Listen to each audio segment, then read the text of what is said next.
BetOnline is the world's most trusted betting platform and your number one source for all your sports betting action. Baseball season is in full swing, and we're into the home stretch for NBA and NHL playoffs. And there's more ways to stay in on the action with the latest odds, news and scores, even live in-game betting while the games are being played. With the largest selection of odds on everything from the MLB, NHL, and UFC. And in between games, head over to the BetOnline Casino. All the top Vegas-style games, including poker and live casino action. So BetOnline, the game starts here. Did you guys watch AEW Dynamite? Yes. Okay, so it opens up.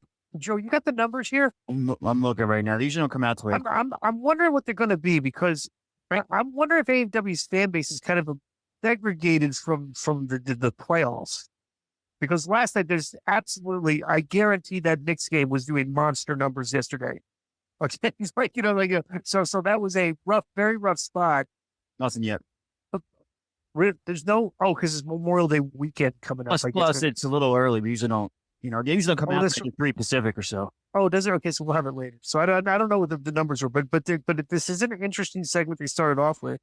The interview, they've been going a little bit outside the box with the way they've changed up their format, because it used to be just let's have a match, get right to the ring, and get our match going. But they start off with arguably one of their top 2 or 3 things they have going on the show, an Osprey Hangman's face-off.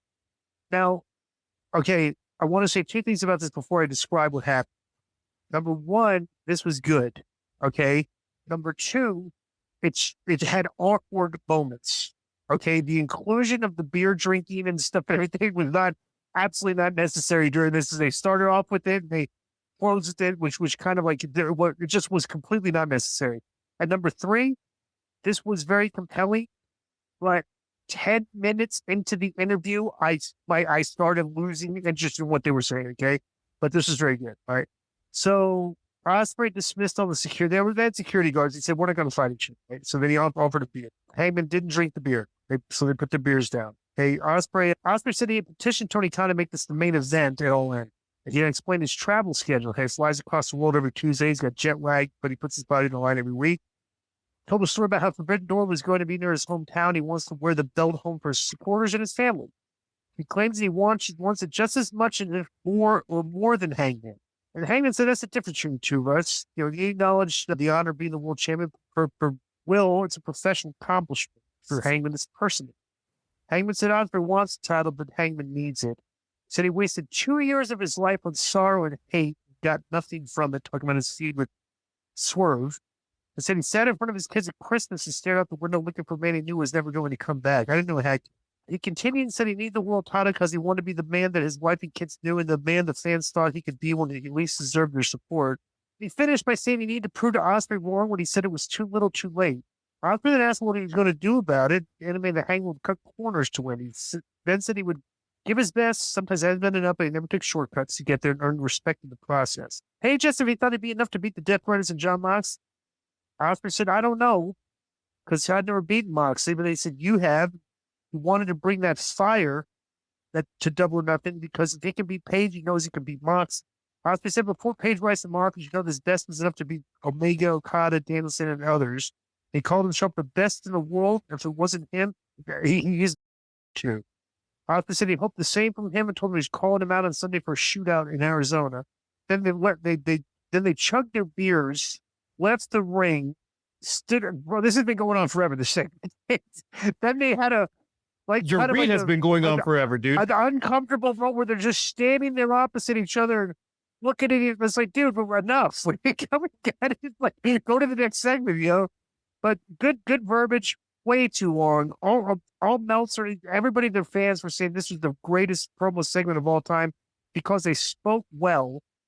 Okay, the shtick was kind of like, my problem is, it's not a problem, but, there's, each guy has a goal, but there's not a lot of heat here. They're like respectful and stuff, and they made the most of it. So it's like, it was what it was. It was a good segment, but it's like, it didn't make me, I'm already interested in this match because I don't know who's going over, period. Because you can take 2 different directions. You didn't need 15-minute promo time to add on to this because that's still the thing. I just don't know who's going to win is my focus on this match. Harry, what did you think? I mean, first off, So you mentioned about Will Ospreay's kid. It's not actually his biological kid. It's no, his talking about stepson. Paige. I didn't know Paige had kids. Paige is talking about his Dude, kids. don't you remember Swerve when he went to the house and was talking with the kid that's in right, the crib? that's right. Yeah. Oh, yeah, a little bit. Right. Yeah. Yeah, Okay. no, I like the promo, but at the same time, like yesterday, I was working on my computer while having the TV in the background. And I was like, okay, this is good while I was listening to it. And then I kept on working and it kept on going. And I'm like, how long has this been? I think it was 16 minutes. It felt like 30. Right. It is, Yeah. Okay. Well, Konnan, what do you think about this? Okay, go, Harry. And I'll just say the final shot was great, even though it was awkward as the way that they got back to the ramp with the trophy in the middle, both of them facing off and the trophy right in the middle. I thought that was very cool. Konnan, what do you think? They've definitely changed. I've heard from very credible sources that Tony's getting help from some wrestlers, and thank God he is, because he needed it. Because one of the things on the show that we don't see anymore is when they were trying to stick 10 pounds in a 5-pound bag. Remember, they had like 30 segments, and they don't do that anymore. Well, they did do that. We'll talk about the end of the show. Okay. Sounds like, yeah. I'm talking about the whole show in totality. Right. And this was long, 100% it was long. But you know what? It made me want to see the match. This was really good. Too long. And I'm just like, I didn't mind the beard thing because obviously he drinks. And I like that at the end, how they both went up the ramp, and they were looking at the cup.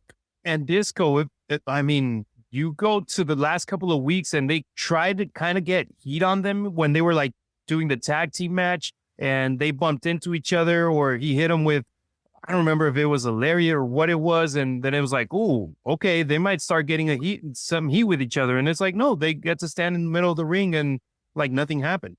Right. And then I will say this too, because we spoke before you got on, Harry, we spoke about this, is that some of these angles that they're doing on both of these shows is they're presenting situations, the characters like, what would my character do present in the situation? And actually these guys are doing what they would do, but you're just not booking heat here. It's like, you know what I'm saying? So it's fine. But I mean, then plus two, the fans are showing it might be match of the year or whatever. I don't care about that. I just want to know what the finish is here. That's my whole thing. I wonder who they're deciding. My guess, based on the long-term storyline, is Swerve is not going to let Paige win this title, and they're going to continue that story. That's my, but he may win this match. You know what I'm saying? So I don't know. There may be a thing where I don't know. I don't even want a fantasy book, but I'm just wondering what's going to happen. So then the next thing they do is they go into this super long triple threat match with their trios match with Samoa Joe, Swerve, and Hobbs against Moxley, Nick, and Mac Jackson. And dude, this was, I guess because all these guys here, we're going to have a great match. But bro, you didn't need 17 minutes for this, because the baby faces went over, and afterwards the heels attack. Claudio and Yuta and Marina Shafir. Willow Nightingale comes out, and Kenny. This is where I talk about the 10-pound bag. So then Kenny Omega comes out, and Joe and Swerve set up a table, and they try to put Jackson through the table, but he was saved by Claudio. Okay? So, mind you, when we talk about production meetings, okay, and they don't have production meetings, okay, look at what they did here in the post-match, right, was very similar to what they did in, like, some of the other ones. They teased the thing, and then the guy, like, deliver it, which is, I don't know. So, but for the fans of AEW, I'm sure they love this match, but it's fine. It's just long. It's just like, I don't, like, so the commercial breaks they went through, they're almost like, it was almost like 10 to like 50 minutes into the match. By the time all this ended and everything, it literally only had 2 segments. Yeah, I was watching it through Max, and I think I had to skip through 2 commercial breaks to finish the match. It was so cool. I was looking at the time. I was going to my airline on Max and look at the timestamp. I'm like, it's like 49 minutes. Like, so what'd you think of this? And it was a fun match. It was entertaining, and they're just getting the storyline going for Sunday. Sorry. And I mean, it is what it is. I don't have anything against it. And the only thing against it is I think it went a little bit too long. And the intro for Moxley when he came in from outside the arena, I thought it was super awkward because it was in the screen in the background while Osprey and right. were in there. I was like, "Ooh, is Moxley gonna come out and say something against these guys?" And then it's like, nope. He just started walking in with Marina Shafir and did his own shtick. Right. And I thought that was takes his drink and he smacks it. It's like, I don't know. He kind of overacts his crazy stuff a little bit too much, so I don't know. I think it's long overdue to have somebody else with that title, man. Yeah. 100%. Yeah. Yeah. Like I said, I'm not a big fan of Marina Shafir, the thing where she gets underneath and everybody, see you. So, and I thought the match was good. Probably the best match of the night. Right. Well, was it 3 matches total in the show? Not a lot, not a lot. Literally all of the shows, Raw, SmackDown, and this did not have a lot of matches. I was like looking like, wow, this is because you're reading it like, this is the main event already. I'm like, well, holy cow! Usually like there's like 7 matches or so. This is like not a lot. Right. So MJF was back. The Hurt Biz backstage are all dressed in the 9s. MJF comes in. He's super excited to join the Hurt Biz. They got the Warriors in. So the Hurt Syndicate makes their entrance. He got the table for the contract signing. He dresses the audience, so they had announcements, and they're officially induct the 4th member. MJF comes out. He's got a pretty cool black and gold suit on. They booed him, but he said he was booed too because he's born and raised in Albuquerque. He said, mother told him the greatest day of his life when he got married, but that dumb clearly never joined the Hurt Syndicate. Cheaping, God, he didn't do that. MJF and MVP won in the Albuquerque crowd. They're getting cheaping on the crowd, which I didn't think was necessary for the segment. Me neither. Mark Sterling announced that Max would sign first and all the members of Hurt Syndicate to make him a member of the LLC. Bobby was the last to sign, picked up the contract, read it closely, took a step back and thought some more. Then Bobby signed off after ever having last-minute reservations. Dude, I had no idea, Kate. I thought that this was going to be something was going to happen. Like they're doing the contract size thing. Then what happens is Dustin Rhodes and Sammy Guevara comes out, who is the single most awkward-looking tag team in professional wrestling. Because Dustin's in his gear with his face paint, and Sammy's wearing a 3-piece suit for some inexplicable reason. Did I miss something? Harry on like ROH or Collision? They've been pretty much wrestling exclusively on ROH, and they're the ROH tag team champions. And Sammy, so the report is that they wanted Sammy to come back to AEW being a heel, and he didn't agree. So they said, okay, you want to be a babyface? We're sending you to ROH. And he said, all right, sure. And he's an ROH. He literally turned down their creative and they sent him to ROH? That's the report that's out there. Really? Yeah. What is that guy? What does he do? Dude, that guy's like, he's in his own world, man. Why does it matter if you're a heel or a babyface? I mean, like, he's got no clout or any standing to question what they're doing for you. You have no, he's not over enough. They have so many, many factions and tag teams and trios that don't fit. This is definitely one of them. Another one that I can think of is Big Bill and Little Bill. What's the Little Bill's name? Brian Keith. You know what I'm saying? Poor Sammy, he looks like a dork just standing there, never uttering a word. That's twice they've come out. Him in the suit, the other guy in his gear, and Dustin didn't even wrestle. Why is he in his gear? But he had a good promo. But Right. it was and literally nobody is buying that they're going to beat them in this. Yeah, but So this segment was a contract signing. Dustin coming out with the promo for the match, and that was it. right. This is Because they feel that this is I think that this is one of the hottest things they have going, and they want to keep stretching it out. But bro, that's it. You don't need to stretch this out anymore. Yeah, it's like when MJF was in the Inner Circle and they just kept him in there for a while and then they broke him up. And now it's okay.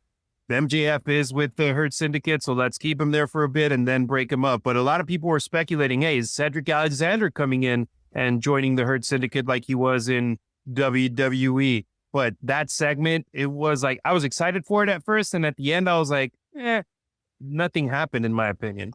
Right. So next, I don't know how this match was built built up or why they're having it, but Anthony Bowens wrestled Ricochet. Are they feeding into Anthony Bowens being gay by calling him the pride of AEW? Probably. I'm like, all right, the kid's a good worker, but I'll still say this about Anthony Bowens. Anthony Bowens' work is very good.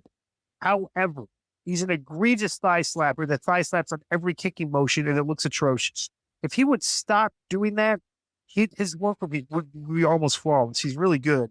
Ricochet is doing the over-the-top heel selling, but it works for him.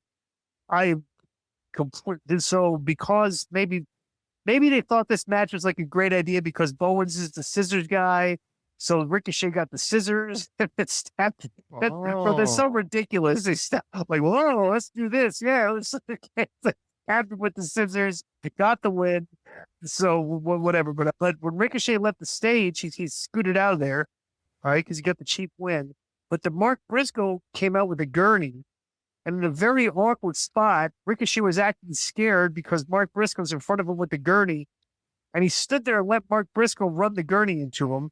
He put him on the gurney and went up to the top rope to do the dive, but he got off the gurney and ran away, which is the exact same angle they did previously with the tables in the previous match, which, yeah, I'm surprised I'm actually not surprised. If you had a production meeting, you'd be saying, guys, we're doing the same angle here in 2 straight matches. So, what'd you think of this? Match was decent. I didn't end up that match saying, wow, that was amazing. Ricochet just keeps on building his character, but I just don't why is Mark Briscoe in this rivalry with Ricochet? Because now aren't they having a stretcher match? They've got so many guys on that show that are positioned way higher on the card, wrestling guys that I don't think they're there yet. Like Daniel Garcia's up on the card. Mark Briscoe's pretty high up on the card. I'm like really good. Come on, man. It's like Ricochet's going backwards in his ascension here. I'm not a fan of that. So Ricochet should be wrestling with all these top guys. They're going with this storyline because Page, all those guys, right? They're going with this storyline because last week he attacked the one-legged guy after the match, and then Briscoe came out to defend him. So now they're going to wrestle in the pay-per-view. I'm like, that's not good enough for me. I'm like, dude, build something up. So they had a sit-down interview in the middle of the ring with Jamie Hayter and Monet. Monet is still very cringe with her character being over the top knee with her left. She's gotten better. She's got whatever. It's still cringe. Jamie Hayter's verbiage is very good. She's good on the mic. Okay, she was very believable here. The best part of this is Hayter pointed out that Mercedes looked a lot lighter because she lost one of her belts recently, and then when they snapped and started beating the out of her, this looked really good. Monet beat out of her, bro. That looks great. Out of her. Then Jamie Hayter hits her with a very stiff-looking clothesline and clobbered her. Yeah. Bro, this brawl was 10 times better, even if it was short, than the brawl they did at the end of the show for effectiveness. Because it looked like this looked very violent and very, very well done. So that was the first thing I thought when I actually rewinded it and watched it again, the brawl, and I was like, man, I hope Disco says great things about it because it looked great. And you said it. She looked right. She beat looked like she was punching, like beating her down. She got it, She had I'm more excited. I'm more excited for the finals of the tournament than, for example, the women's title match with Toni Storm or the Anarchy in the Arena match. It's like they built those matches better than the ones with their actual world champions. I don't think, because it's a big wrestling weekend with Saturday's main event and then the pay-per-view.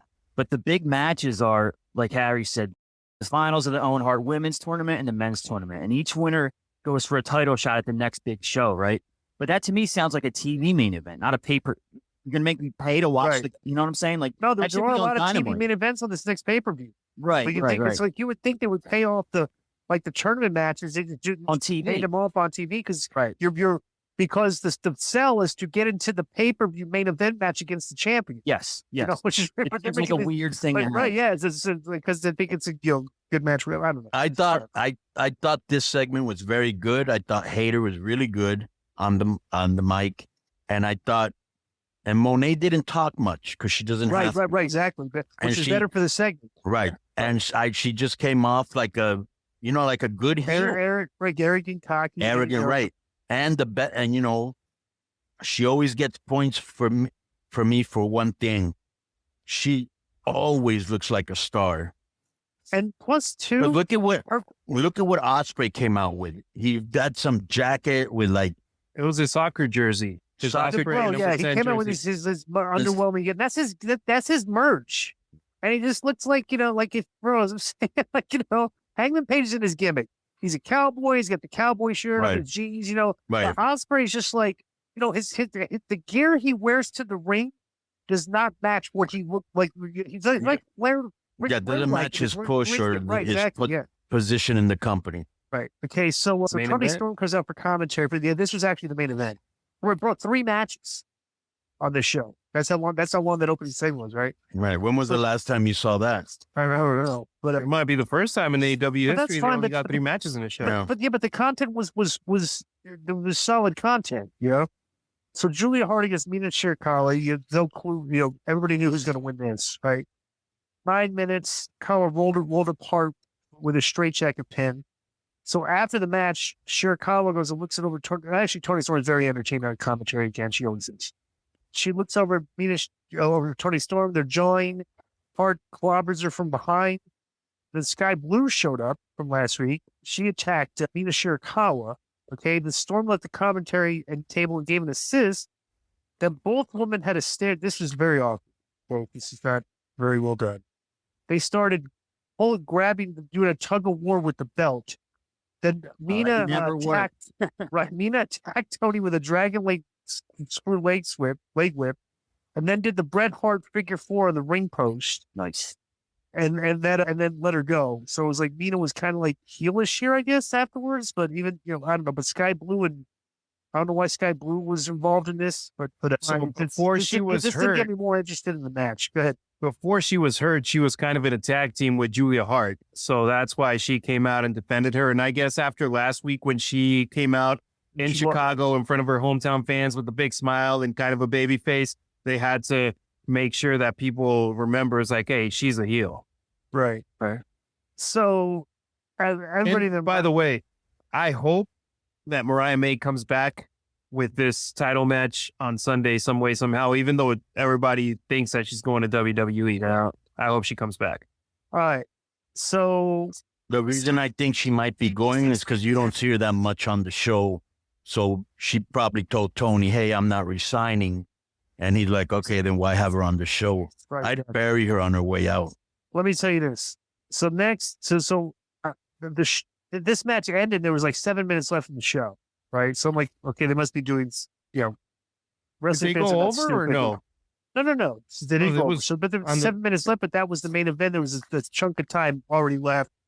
So when the Young Bucks come to Renee Young said, Young Bucks are gloating. Yes, Samoa Joe said he was going to get his hands on us. But that didn't happen. And there's 7 minutes left to show. So they turn around and what happens? Samoa Joe comes out of the trash. That can. was great. So they start fighting. Massive ball breaks out. This was not good brawling because it didn't seem like, bro, you know how this is what you needed to do here. Okay. You had a lot of guys here. Okay. And they're doing the anarchy in the arena. Bro, you need to do the thing where characters are sliding in, catching a guy in their finish. He pops up. Somebody slides in. It's him in their finish. You know that structured thing where each guy hits a finish, it's a finish for you. But bro, these guys were just like falling in when the cameras would be on and they weren't really doing much. Yeah, it was a cluster. Right. And Yeah. so then finally, okay, for the 3rd time tonight, they pull tables out. They had the tables earlier, the stretcher, the other one, and both times they rolled off. Now they finally have the tables out. All 3 matches had this exact same post match, and they do the splash through the tables on the baby faces, the Young Bucks did. Oh, Gabe Kidd showed up too and saved Moxley when he was getting choked out. And I guess Gabe Kidd's not in Anarchy in the Arena, but I don't know. I don't know this guy. So, but this was like, I don't know. It was kind of an awkward. Bro, they don't do brawls well here. Period. Guys are running in and forearming guys. And, bro, fight. When you're brawling, you're fighting.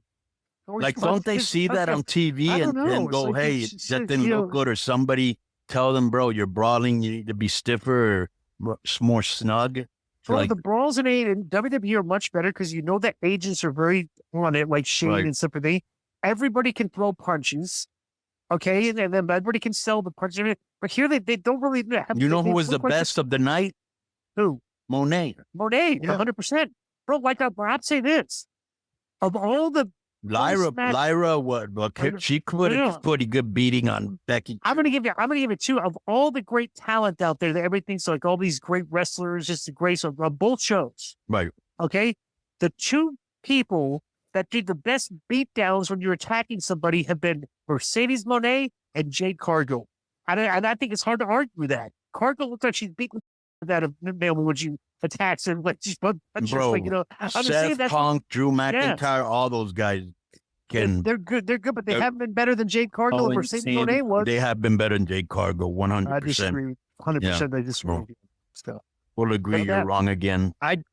The part I hated the most from the brawl at the end was like even Excalibur. He was calling one of the house calls that Swerve did on one of the Bucks, and the camera was outside the ring, I think with Cesaro and with Claudio and Powerhouse Hobbs. I'm like, guys, come on. You got to know where everything has to go. And Gabe Kidd, I'm so confused. I'm like, dude, what is he doing in AEW right Because now? he likes the New Japan fans rest- know yeah, what's right. going on, but like Right. everybody else, right. it's just Him like, and you the sickos know like- what's going on, All right. and that's the But only even important so- thing. okay, Like less than a week before he appeared on AEW, he was wrestling the Young Bucks with the Good Brothers, the Young Bucks and the Good Brothers against the current Bullet Club. And now he pops up and he's helping Moxley, who was kind of associated with the Young Bucks. I got no clue what happened there. And Disco, by the way, I just checked. So on Max, yes, it was 7 minutes left on the show, but if you watched it on TV live, it ended the match ended at 7:01. So did it then really? it, Oh, 'cause it the was commercials yeah, stuff. yeah, it was like an over. Yo, what's up? I just want to thank you guys for watching this clip. Don't forget to hit the like button, leave a comment, and subscribe. And join our YouTube membership for hours and hours of exclusive, unedited, uncensored content. And being a member will help you get involved in our upcoming live streams. Thank you for your support. Thank you for riding with us. I know you got a lot of other podcast choices, be it wrestling or other ones. And thank you for picking us. Boom.